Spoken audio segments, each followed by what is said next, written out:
अभी पहला अध्याय चल रहा है। पहला अध्याय प्रेम पाठशाला का कौन सा है जो स्वयं श्री कृष्ण पढ़ा रहे हैं? वह है भाई जी के प्रति आपका भाव, आपकी श्रद्धा, आपकी निष्ठा बढ़े, इतनी बढ़े कि आप एक आदर्श बन जाए कि गुरु के प्रति निष्ठा कैसी होनी चाहिए। गुरु में, गोविंद में तनिक भी अंतर ना रह जाए हमारे भावात्मक दृष्टि से, तभी हम आगे बढ़ सकते हैं।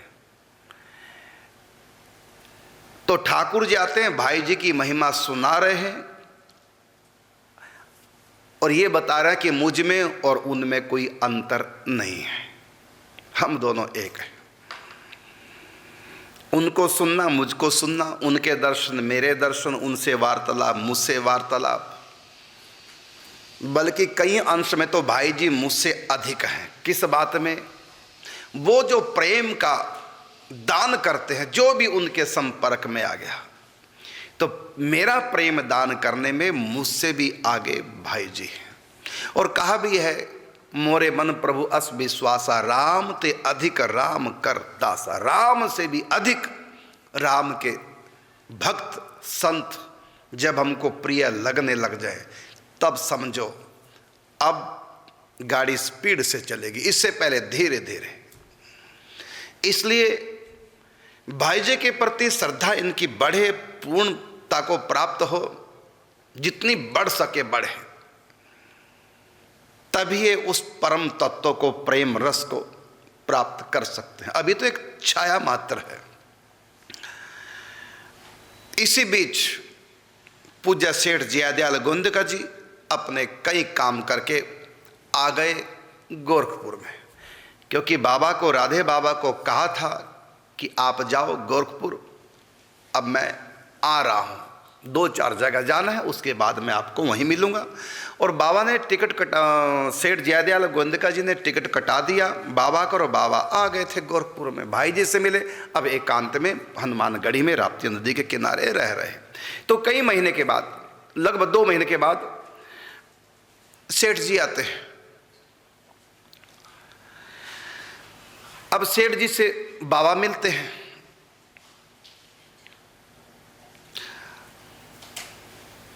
तो हुआ ये, पहले भी दर्शन किए थे सेठ जी के, और आज भी बाबा ने दर्शन किए सेठ जी के। आज एक विलक्षण दर्शन हुए। सेठ जी के स्थान पर चतुर्भुज भगवान नारायण, और सेठ जी के जितने सहयोगी थे, उनके निज परिकर थे जो सेठ जी के साथ रहते थे, उनमें उनको भगवान के पार्षदों के दर्शन हुए। वो देख कर के हैरान हो गए। बाबा के सामने, जो मानस दृष्टि के सामने श्री कृष्ण का श्री विग्रह रहता था, और प्रत्यक्ष में जो ठाकुर जी ने एक बार ने कितनी बार के दर्शन दिए, आज भी लगभग प्रतिदिन आते हैं। तो यहाँ श्रीमन नारायण के दर्शन के सेठ जी के स्थान पर, उसमें मुख बिल्कुल श्याम सुंदर श्री कृष्ण के समान, कोई अंतर नहीं, वही नीलिमा, वही मुस्काट, वही सौंदर्य, बिल्कुल भी भेद नहीं। भेद है तो इतना है कि श्री कृष्ण के नेत्र चंचल हैं, विशाल हैं, और भगवान नारायण के नेत्र चंचल नहीं, गंभीर हैं और कुछ झुके वैसे हैं। वहाँ पर 2 भुजा है तो यहाँ पर चतुर्भुज है, वहाँ पर हाथ में बंसी है तो यहाँ पर हाथ में शंख चक्र गदा और पद्म है। बस इतना अंतर है, मुखाकृति, रूप रंग ज्यों का त्यों। और इतना नहीं, सेठ जी के साथ जो उनके निज परिकर थे, उनके सेवक थे, उनमें भी उनको चतुर्भुज रूप भगवान के पार्षदों का, उनमें नहीं बल्कि उनके स्थान पर चतुर्भुज रूप पार्षद दृष्टिगोचर हो रहे हैं। नमस्कार किया।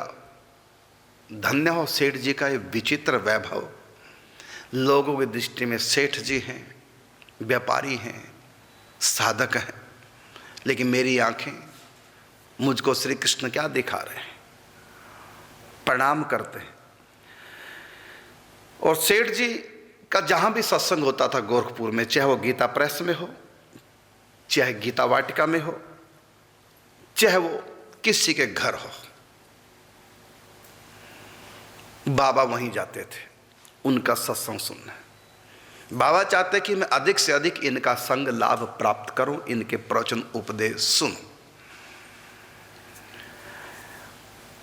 जब तक रहे, फिर एक दिन बाबा से बोले सेठ जी कि चक्रधर स्वामी, क्योंकि इनका घर का नाम चक्रधर था, कि मुझको कि विशेष काम से चूरू राजस्थान जाना है, ऋषिकुल ब्रह्मचारी आश्रम में, वहाँ वार्षिक उत्सव है, उसमें मुझको सम्मिलित होना है और मैं आपसे विशेष वार्तालाप नहीं कर पा रहा हूँ, और जिसलिए मैंने आपको यहाँ बुलाया था वो काम अभी नहीं हो पा रहा है क्योंकि मेरे पास समय नहीं, आपको मेरे साथ चलना होगा ब्रह्मचारी आश्रम चूरू राजस्थान। क्यों चलना है? इसलिए कि जब कलकत्ता से प्रारंभ में श्री राम सुखदास जी का सत्संग लाभ प्राप्त हुआ और फिर सेठ जी से मिले, बांकुड़ा आए, उसके बाद रांची गए सेठ जी के साथ, और परस्पर निराकार साकार को लेकर चर्चा चलती रही।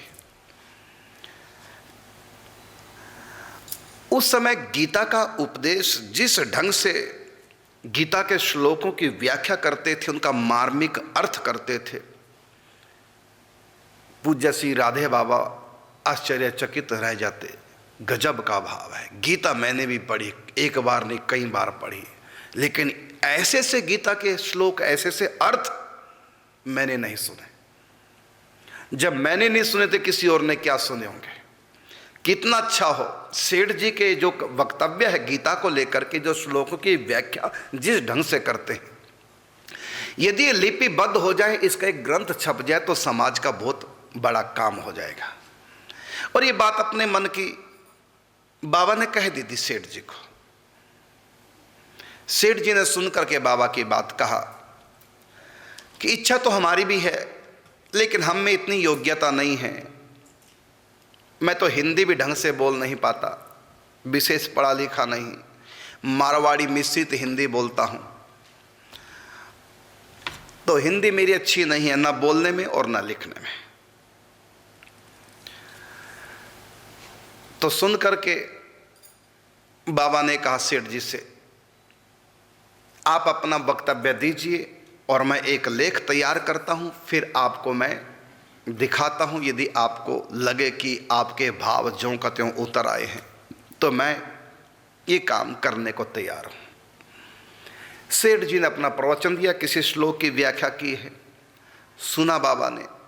उसके बाद संध्या के समय, रात्रि के समय पूरा प्रवचन पेज पे लिख डाला। साहित्यिक शब्द अच्छे, बढ़िया, पकड़ अच्छी थी शब्दों की बाबा की,